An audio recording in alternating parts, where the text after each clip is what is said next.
Hello नमस्कार साथियों, स्वागत है आप सभी का आज की बेहतरीन क्लास में। आप सभी वीडियो को ज़्यादा से ज़्यादा शेयर करें। चैनल पर अगर नए हैं तो चैनल को सब्सक्राइब करना ना भूलें। शुरू करते हैं आज की क्लास बिना देरी के। वीडियो को ज़्यादा से ज़्यादा आप लोग शेयर करते रहिए और चैनल को सब्सक्राइब करें। आज है 9 जनवरी 2023। 9 जनवरी के महत्वपूर्ण प्रश्नों को लेकर हम आए हैं। तो शुरुआत करते हैं। आज पहला प्रश्न, पूर्वोत्तर कृषि कुंभ 2023। देखिए, पूर्वोत्तर कृषि कुंभ की बात करते हैं। पूर्वोत्तर कृषि कुंभ 2023। तो पूर्वोत्तर की जब बात करते हैं तो ये पूर्वोत्तर राज्यों में हुआ होगा। कहां पर? पूर्वोत्तर राज्यों में हुआ होगा। अब पूर्वोत्तर के राज्य कौन से हैं? देखिएगा, इधर वाले, सिक्किम के इधर साइड वाले, असम, मेघालय, मणिपुर, मिजोरम वाले। तो पूर्वोत्तर कृषि कुंभ, पूर्वोत्तर राज्य कहां पर हुआ है और कृषि से संबंधित है। तो भारत के जो केंद्रीय कृषि मंत्रालय के मंत्री हैं उनका नाम क्या है? उन्होंने इसका उद्घाटन किया है। कहां पर हुआ है? तो देखिए कहां पर हुआ है, मेघालय में। मेघालय में। और कृषि मंत्री कौन है? नरेंद्र सिंह तोमर। तो केंद्रीय कृषि मंत्री कौन है? नरेंद्र सिंह तोमर। नरेंद्र सिंह तोमर ने उसका उद्घाटन किया है। नरेंद्र सिंह तोमर ने उद्घाटन किया है। ये कौन है? केंद्रीय केंद्रीय कृषि व कल्याण मंत्री। कृषि व कल्याण मंत्री, कृषि कल्याण मंत्री है कौन? नरेंद्र सिंह तोमर। इन्होंने उद्घाटन किया है पूर्वोत्तर कृषि कुंभ। इसको याद रखना। याद कैसे रखना है कि पूर्वोत्तर है तो पूर्वोत्तर राज्यों में होगा। कहां पर होगा? पूर्वोत्तर राज्यों में। और कृषि से संबंधित है तो नरेंद्र सिंह तोमर, कृषि मंत्रालय द्वारा इसका उद्घाटन किया गया। ये इंपॉर्टेंट है, याद रखिएगा, क्योंकि कुंभ से संबंधित, तो कुंभ नहीं करना है, कुंभ से संबंधित है, परंतु पूर्वोत्तर राज्य में है और कृषि मंत्रालय द्वारा इसका उद्घाटन किया गया। नरेंद्र सिंह तोमर ने इसका उद्घाटन किया। पूर्वोत्तर राज्य में है, मेघालय में। कहां पर? मेघालय। मेघालय। कहां पर आयोजन हुआ इसका? मेघालय में इसका आयोजन हुआ। 3 दिवसीय कार्यक्रम था। कितने दिवसीय? 3 दिवसीय कृषि कुंभ है। कितने दिवसीय? 3 दिवसीय कृषि कुंभ। ये भी लिख लीजिएगा, 3 दिवसीय कृषि कुंभ। कृषि कुंभ है। 3 दिवसीय कृषि कुंभ का आयोजन किया गया। कहां पर? मेघालय। अब मेघालय की बात करते हैं। मेघालय के सीएम कौन है? मेघालय के वर्तमान में सीएम कौन है? तो वहां के सीएम कौन है? कॉनरेड संगमा। कौन? के संगमा या कॉनरेड संगमा। कॉनरेड संगमा। कौन है सीएम? कॉनरेड संगमा, मतलब के संगमा। अब देखिएगा, 21 जनवरी 1972, अगर मेघालय की स्थापना की बात करते हैं तो 1972 में स्थापना कब हुई थी? स्थापना कब हुई थी मेघालय की? 1972। 21 जनवरी 1972 को मेघालय की स्थापना हुई थी। देखिएगा, पूर्वोत्तर कृषि कुंभ के बारे में इतनी जानकारी पर्याप्त है। आगे देखिएगा, एशिया का पहला ड्रोन डिलीवरी केंद्र। एशिया का पहला ड्रोन डिलीवरी केंद्र का उद्घाटन कहां पर किया गया था? एशिया का पहला, याद रखना, एशिया का पहला ड्रोन डिलीवरी केंद्र कहां पर? ये भी मेघालय में। कहां पर किया गया? मेघालय में। मेघालय के सीएम जरूर याद रखिएगा, कॉनरेड संगमा। आगे देखिए, बांग्ला महोत्सव। बांग्ला महोत्सव का आयोजन कहां किया गया? इसका 46वां संस्करण था। कौन सा? 46वां संस्करण। इसका भी आयोजन मेघालय में किया गया। कौन सा संस्करण था? 46वां संस्करण। 46वां संस्करण आयोजन कहां पर हुआ? मेघालय में। आयोजन कहां पर हुआ? मेघालय में। आगे देखिएगा, काजिंद 22, काजिंद 22, मतलब काजिंद 2022, इसमें इसका आयोजन कहां पर किया गया? काजिंद। देखिए, काजिंद से कैसे याद करेंगे? ये एक युद्ध अभ्यास है। KAZIND। तो KA जैसे कजाकिस्तान, IND से इंडिया। KAJ ऐसे लिख लीजिएगा, याद हो जाएगा। KAZIND, कजाकिस्तान और इंडिया के बीच कजाकिस्तान और इंडिया के बीच 2022 में इसका आयोजन कहां पर हुआ? ये क्या है? एक युद्ध अभ्यास है। 2022 में इसका आयोजन मेघालय में हुआ। कहां पर? मेघालय। मेघालय की राजधानी शिलोंग, मेघालय की राजधानी शिलोंग के पास में लगभग 25 किलोमीटर दूरी पर इसका आयोजन किया गया। तो देखिए, भारत और कजाकिस्तान, कजाकिस्तान और इंडिया, ये याद रखिएगा, कजाकिस्तान व इंडिया और भारत के बीच, भारत, इनके बीच युद्ध अभ्यास। आगे देखिएगा, युद्ध अभ्यास सभी इंपॉर्टेंट याद कर लीजिएगा। आगे देखिए, कुंभ की अगर बात करते हैं तो कुंभ का आयोजन कहां पर होता है? भारत में 4 जगह पर कुंभ का आयोजन किया जाता है। कहां पर? ये कृषि कुंभ है, इसको जरूर याद रखिएगा। कुंभ का आयोजन कहां पर होता है? तो इलाहाबाद, मतलब इलाहाबाद को क्या कहते हैं? प्रयागराज गंगा नदी के किनारे। हरिद्वार लिख लीजिएगा, प्रयागराज और हरिद्वार। प्रयागराज, हरिद्वार किस नदी के किनारे हैं? गंगा। किसके किनारे? गंगा। इसके बाद उज्जैन की बात करते हैं। उज्जैन किस नदी के किनारे है? क्षिप्रा नदी के किनारे। किस नदी के किनारे? क्षिप्रा नदी के किनारे। और एक नासिक, जो गोदावरी नदी के किनारे। देखिएगा, 2 ये हो गए, प्रयागराज और हरिद्वार। तीसरा नासिक। नासिक कहां पर है? महाराष्ट्र। नासिक कहां पर है? महाराष्ट्र। काहे के लिए प्रसिद्ध है? तो नासिक का क्या प्रसिद्ध है? लहसुन, प्याज प्रसिद्ध है। कौन सा? प्याज प्रसिद्ध है वहां का। तो नासिक। अब देखिएगा, नासिक में नदी कौन सी है? गोदावरी जो दक्षिण भारत की सबसे लंबी नदी है। लंबाई कितनी है? आप लोग कमेंट बॉक्स में बताइए। गोदावरी, दक्षिण भारत की सबसे लंबी नदी गोदावरी, नासिक। तो नासिक में होता है कुंभ, गोदावरी नदी पर। और इसके बाद उज्जैन, एक कौन सा बचा? उज्जैन किस नदी के किनारे है? क्षिप्रा या क्षिप्रा नदी। ये किसके किनारे है? क्षिप्रा नदी। गोदावरी नदी की लंबाई 1465 किलोमीटर। कितनी है? 1465। दक्षिण भारत की सबसे लंबी नदी है। आगे देखिएगा, दूसरा प्रश्न। दूसरा क्या है? पढ़िएगा, पश्चिम बंगाल के पूर्व राज्यपाल का निधन। पश्चिम बंगाल के पूर्व राज्यपाल का निधन हो गया। भाजपा के नेता थे। किसके? भाजपा के नेता थे। और उत्तर प्रदेश में भी इन्होंने कार्य किया। उत्तर प्रदेश में क्या थे? बात करते हैं। देखिएगा, पश्चिम बंगाल के पूर्व राज्यपाल कौन थे? पूर्व राज्यपाल थे। इनका निधन हो गया 88 वर्ष की अवस्था में। इनका निधन हो गया। केसरीनाथ त्रिपाठी नाम है। क्या नाम है? केसरीनाथ त्रिपाठी। केसरीनाथ त्रिपाठी का 88 वर्ष की अवस्था में निधन हो गया इनका। याद रखिएगा, नाम बहुत इंपॉर्टेंट है, केसरीनाथ त्रिपाठी। ये किससे संबंधित थे? पश्चिम बंगाल के पूर्व राज्यपाल थे। कौन थे? पश्चिम बंगाल के पूर्व राज्यपाल थे। उत्तर प्रदेश में 3 बार विधानसभा अध्यक्ष रहे। उत्तर प्रदेश में, यूपी में 3 बार विधानसभा अध्यक्ष रहे। कौन रहे? विधानसभा अध्यक्ष। तो विधानसभा अध्यक्ष यूपी में 3 बार रहे। भाजपा के नेता थे। किसके? भाजपा के, भारतीय जनता पार्टी। भाजपा के नेता थे। किसके नेता थे? भारतीय जनता पार्टी के नेता थे। तो किस राजनीतिक पार्टी से संबंधित थे? बीजेपी से, भारतीय जनता पार्टी से संबंधित थे। इलाहाबाद हाई कोर्ट के वरिष्ठ अधिवक्ता भी रहे। कौन? इलाहाबाद हाई कोर्ट के, किसके? इलाहाबाद हाई कोर्ट के वरिष्ठ अधिवक्ता भी रहे। अधिवक्ता, ये इनके बारे में जानकारी याद रखिएगा।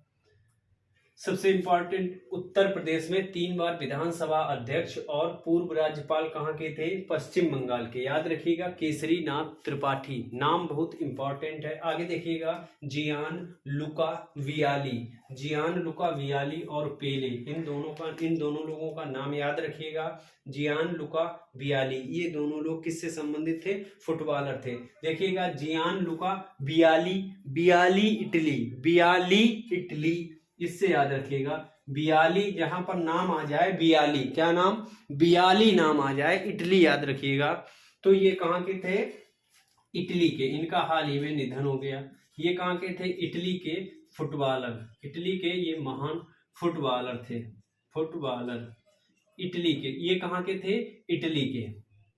देखिएगा कैसे याद करेंगे, जियान लुका और बियाली, तो बियाली इटली। पेले कहाँ के थे? ब्राजील के महान फुटबॉलर। पेले तो सभी को पता ही होगा, ब्राजील के महान फुटबॉलर, ब्राजील के महान फुटबॉलर, फुटबॉलर। आगे देखिएगा, वेनेडिक्ट सोलमे, तो वेनेडिक्ट सोलमे पोप थे। कौन थे? पोप। पोप कहाँ के थे ये? तो एक चर्च के पोप थे। किसके? चर्च के पोप थे। कहाँ के? वेटिकन सिटी की एक चर्च के पोप थे। अब वहां के पर पोप कौन है? Pope Francis. कौन? Pope Francis. तो बेनेडिक्ट सोलमे ये कौन थे? पोप। 8 वर्ष पोप रहे। कहां पर? वेटिकन सिटी की चर्च में। कहा? वेटिकन सिटी की चर्च पर, वेटिकन सिटी की चर्च में। देखिएगा, इंपॉर्टेंट नाम बेनेडिक्ट सोलमे याद रखिएगा, पोप थे। 8 वर्ष वेटिकन सिटी की एक चर्च में। पेले, ये भी इंपॉर्टेंट है, ब्राजील के महान फुटबॉलर, इनका हाल ही में निधन हो गया। आगे देखिएगा, ओमो फौजी, विश्व का सबसे गंदा व्यक्ति, विश्व का सबसे गंदा व्यक्ति, विश्व का सबसे गंदा व्यक्ति, सबसे गंदा व्यक्ति, गंदा व्यक्ति कहाँ के थे ये? अमो फौजी, ईरान के। कहाँ के थे? ईरान के। कहाँ के थे? ईरान के निवासी थे। विश्व का सबसे गंदा व्यक्ति, तो ये ईरान के निवासी थे। इनका हाल ही में निधन हो गया, इनको नहलवा दिया गया, तो इनका इस वजह से निधन हो गया। आगे देखिएगा, हीराबेन मोदी जी की माता जी का नाम था, इनका हाल ही में निधन हो गया। तो ये पीएम मोदी जी की माता का निधन, इनका भी हाल ही में निधन हो गया। हाल पूछा जा सकता है, ज्यादा इंपॉर्टेंट नहीं, ये इंपॉर्टेंट बेनेडिक्ट सोलमे और पेले याद रखिएगा, और पूर्व राज्यपाल पश्चिम बंगाल के केसरी नाथ त्रिपाठी।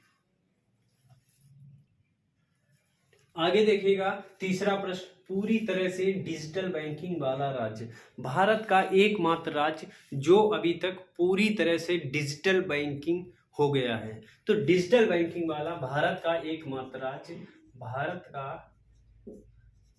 का पहला राज्य, भारत का पहला राज्य जिसने पूरी तरह से डिजिटल बैंकिंग को शुरू कर दिया है। तो पूरी तरह से डिजिटल बैंकिंग वाला राज्य केरल। कौन सा है?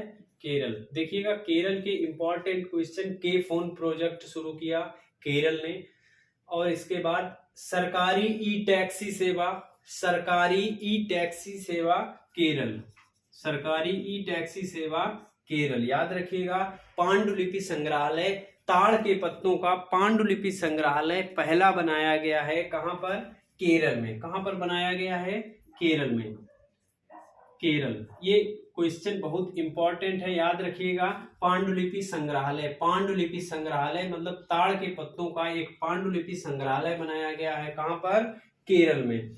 सरकारी ई टैक्सी सेवा केरल, ये पूरी तरह से डिजिटल बैंकिंग वाला राज्य केरल। ये किस तरीके से डिजिटल बैंकिंग हुआ? इसमें फाइबर की सुविधा दी गई, किसकी? इंटरनेट की सुविधा दी गई सभी को।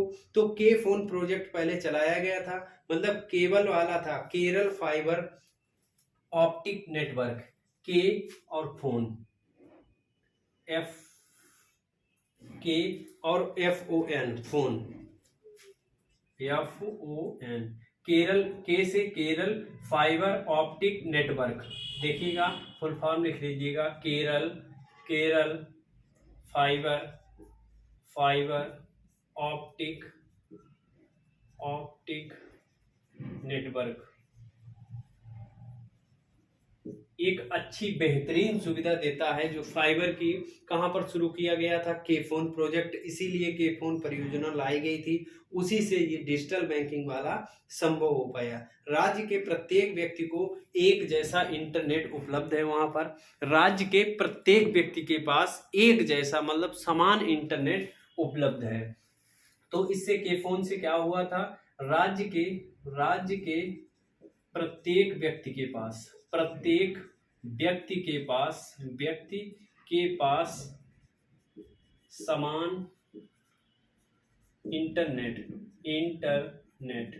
राज्य के प्रत्येक व्यक्ति के पास समान इंटरनेट की सुविधा दी गई थी, उसी से ये संभव हो पाया डिजिटल बैंकिंग। क्योंकि इसमें नेट की जरूरत होती है, तो नेट जब किसी के पास होगा, समान नेट हमारे पास भी है, आपके पास भी है, तो हमने पैसा भेजा, आपके पास तुरंत चला गया। कोई असुविधा का यहाँ पर खेद नहीं है कि कंपनी कह रहे असुविधा का खेद है। इस तरीके की फाइबर में कोई भी असुविधा नहीं होती है, डायरेक्ट नेटवर्किंग से जुड़ा हुआ होता है, तो डायरेक्ट पैसा भेजा, कभी फंसने की कोई भी संभावना यहाँ पर गुंजाइश नहीं होती है। आगे देखिएगा, सर्वाधिक महिला रोजगार, सर्वाधिक महिलाओं को रोजगार किसने दिया, भारत में ये आंकड़े आ चुके हैं, तो दक्षिण भारत में सर्वाधिक महिलाओं को रोजगार दिया गया है परसेंटेज के हिसाब से।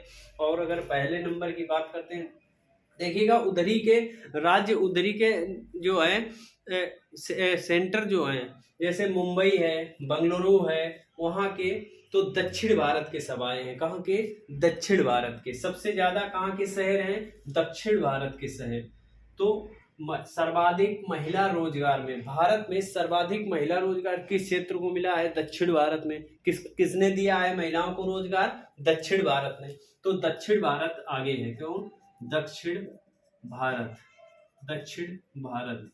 अगर केवल शहरों की बात करते हैं तो नंबर 1 पर शहर है, नंबर फर्स्ट पर है मुंबई। कौन सा है, मुंबई नंबर 1 पर है। इसके बाद बेंगलुरु, कर्नाटक वगैरह ये बात के शहर हैं। सबसे नंबर 1 पर अगर बात करते हैं तो मुंबई है, और दक्षिण भारत आगे है। भारत में दक्षिण भारत सबसे आगे है, जो इसने महिलाओं को रोजगार दिया। आगे देखिएगा, पांडुलिपि की बात कर ली, सरकारी ई टैक्सी सेवा केरल, जहां बंधन वहां ट्रस्ट, जहां बंधन वहां ट्रस्ट। याद रखिएगा, अभियान ये पूछा जा सकता है, बंधन की बात है, सीधा सीधा इसमें लिखा है किस बैंक से संबंधित है, जहां बंधन वहां ट्रस्ट। जहां बंधन वहां ट्रस्ट मतलब बंधन बैंक स्वयं अपना ट्रस्ट दिखा रही है। याद करने के लिए बता रहे हैं कि ये अभियान चलाया गया है कि बंधन, तो बंधन ने अपनी स्वयं बैंक कह दी, और इसके बाद ट्रस्ट की बात कर रहा है। किसकी बात कर रहा है, ट्रस्ट, कि जहां हम हैं वहां पर ट्रस्ट है, जहां पर हम हैं वहां पर ट्रस्ट है। ये कौन कह रहा है, बंधन बैंक। तो बंधन बैंक से समझ लीजिएगा, जहां बंधन वहां बैंक, किस बैंक से संबंधित होगा, बंधन बैंक। बंधन बैंक का मुख्यालय कहां पर है, कोलकाता में। याद रखिएगा, बंधन बैंक, जहां बंधन वहां ट्रस्ट। अभियान किसने शुरू किया है, बंधन बैंक ने। किसने, बंधन बैंक ने।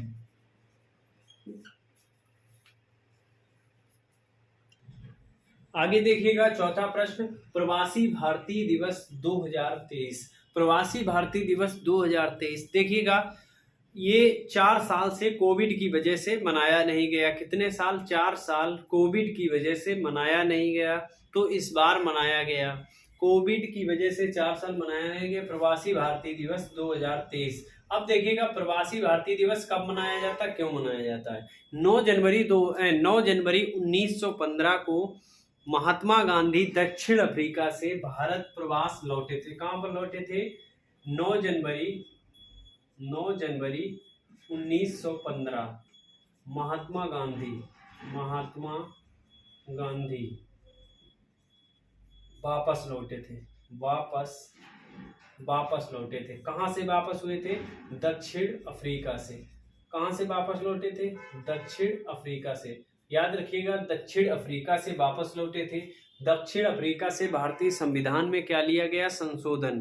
भारतीय संविधान संशोधन कहां से लिया गया है, दक्षिण अफ्रीका से। याद रखिएगा, महात्मा गांधी वापस लौटे थे दक्षिण अफ्रीका से 9 जनवरी 1915 को। उसी पर 9 जनवरी को प्रवासी भारतीय दिवस मनाया जाता है प्रत्येक वर्ष। 9 जनवरी को। कब? 9 जनवरी को प्रवासी भारतीय दिवस मनाया गया। इसका देखिए उद्घाटन किसने किया? तो इसका उद्घाटन प्रधानमंत्री नरेंद्र मोदी जी ने इसका औपचारिक उद्घाटन किया। 9 जनवरी 2023 उद्घाटन, औपचारिक उद्घाटन, औपचारिक उद्घाटन, औपचारिक उद्घाटन किसने किया? पीएम मोदी जी ने। किसने किया उद्घाटन? औपचारिक रूप से उद्घाटन पीएम मोदी जी ने किया इसका। तो औपचारिक रूप से उद्घाटन किया 9 जनवरी 2023। अब देखिएगा आगे बात करते हैं। तो 4 साल, ये भी याद रखिएगा, 17वां है। कौन सा है? 17वां। 4 साल मनाया नहीं गया, ये कौन सा है? 17वां। पिछले कोविड की वजह से 4 साल मनाया नहीं गया। आगे देखिएगा इसके मुख्य अतिथि कौन थे। मुख्य अतिथि की बात करते हैं। मुख्य अतिथि गुयाना के राष्ट्रपति कौन थे? मुख्य अतिथि गुयाना के राष्ट्रपति, जो 27 लोगों को पुरस्कार दिया जाना था। कितने लोगों को? 27 लोगों को पुरस्कार दिया जाएगा या दिया जाना था। तो जिनका नाम लिस्ट में था उनमें इनका भी नाम था। मुख्य अतिथि गुयाना के राष्ट्रपति नाम क्या था? मोहम्मद इरफान अली। क्या नाम था? मोहम्मद इरफान अली।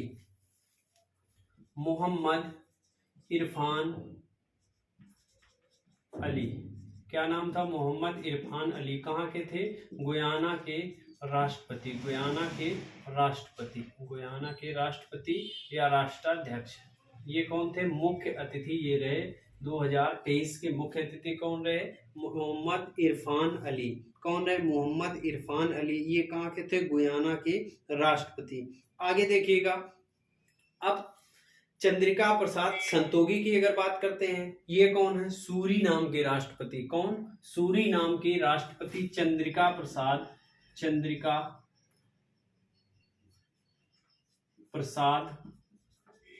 संतोखी। चंद्रिका प्रसाद संतोखी, ये कहाँ के? सूरीनाम के राष्ट्रपति।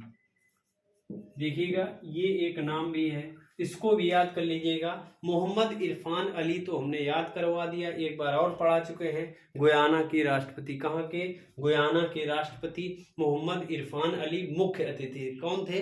मुख्य अतिथि कौन थे? इरफान अली। अब देखिएगा चंद्रिका प्रसाद संतोखी जरूर याद रखिएगा, जरूर। विशेष चंद्रिका प्रसाद संतोखी विशेष रूप से याद रखिएगा। ये कौन थे? विशिष्ट अतिथि। कौन थे? विशिष्ट अतिथि। ये इंपॉर्टेंट है, याद रखिएगा। इस साल के विशिष्ट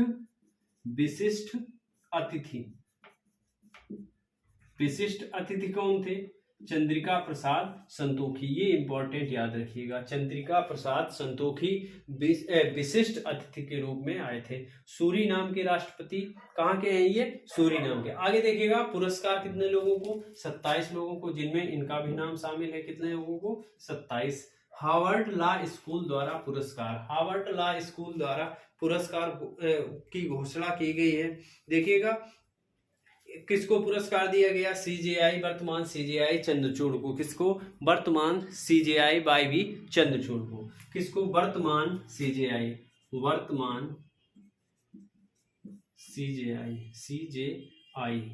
चंद्रचूड़ जी। कौन है? चंद्रचूड़। वर्तमान सीजेआई चंद्रचूड़ को घोषणा की गई है। हार्वर्ड लॉ स्कूल द्वारा इनको पुरस्कार दिया जाएगा। आगे देखिएगा सर्वश्रेष्ठ पुलिस इकाई का खिताब किसका? सर्वश्रेष्ठ पुलिस इकाई का खिताब किसको दिया गया? अब देखिएगा इसकी अगर बात करते हैं तो जालना व नागपुर पुलिस। किसको? जालना व नागपुर पुलिस। जालना व नागपुर पुलिस संयुक्त रूप से दिया गया है। नागपुर पुलिस, जालना व नागपुर पुलिस को संयुक्त रूप से दिया गया।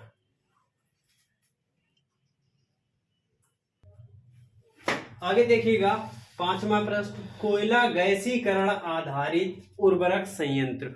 कोयला गैसीकरण आधारित अब देखिएगा इससे होगा क्या, कोयला गैसीकरण आधारित एक उर्वरक संयंत्र बनाया गया है। कहां पर? उड़ीसा में। कहां पर बनाया गया? उड़ीसा में। अब कोयला गैसीकरण आधारित है, किससे आधारित है? कोयला गैसीकरण आधारित है। इसमें बनेगा क्या? मुख्य रूप से यूरिया। क्या? यूरिया का उत्पादन होगा। किसका उत्पादन होगा? यूरिया का। विश्व का पहला नैनो तरल यूरिया किसने बनाया? इफ्को ने। ये भी लिख लीजिएगा, तरल यूरिया पहला, विश्व का पहला तरल यूरिया मतलब लिक्विड फॉर्म में यूरिया को खेतों में फैलाने के लिए किसने बनाया? इफ्को ने। किसने बनाया? इफ्को ने। नैनो यूरिया के रूप में। किसके? Nano urea. नैनो यूरिया को किसने बनाया है? इफ्को ने। किसने? इफ्को ने। आगे देखिएगा, कोयला गैसीकरण आधारित ये संयंत्र होगा। कहां पर इसका उद्घाटन किया गया? उड़ीसा में। कहां पर? उड़ीसा। उड़ीसा में इसका उद्घाटन किया गया। अब यूरिया का मुख्य रूप से इसमें उत्पादन होगा। किसका? यूरिया का। संयंत्र जो है 2024 में शुरू होगा। कब? 2024 में। संयंत्र 2024 में, 2024 के अंत तक, ये लिख लीजिएगा, 2024 के अंत तक शुरू होने की संभावना है। शुरू होने की संभावना, अभी उद्घाटन नहीं हुआ था, अभी उद्घाटन नहीं हुआ है। उड़ीसा में बन रहा है। कहां पर? उड़ीसा में बन रहा है। 2024 के अंत तक शुरू होने की इसकी संभावना। याद रखिएगा, कोयला गैसीकरण आधारित उर्वरक संयंत्र कहां पर? उड़ीसा में। कहां पर बनाया गया? उड़ीसा पर। ये याद रखिएगा, देश का पहला है। कैसा है? देश का पहला है। ये याद रखिएगा, देश का पहला बनेगा। देश का पहला होगा। कैसा होगा? देश का पहला। आगे याद रखिएगा, तरल यूरिया कौन सा? ये बता दिया, नैनो यूरिया इफ्को। किसका? अब देखिएगा, यूरिया का अगर पूछा जाए, यूरिया में नाइट्रोजन कितने परसेंट होता है? 46%। कितना होता है? 46% नाइट्रोजन होता है। भारत में जो यूरिया का एक ही नाम रखा गया है, किसी भी कंपनी की यूरिया आएगी, नाम क्या रखा गया है? भारत में यूरिया किस नाम से चलेगी? भारत यूरिया। किसके नाम से? भारत यूरिया के नाम से।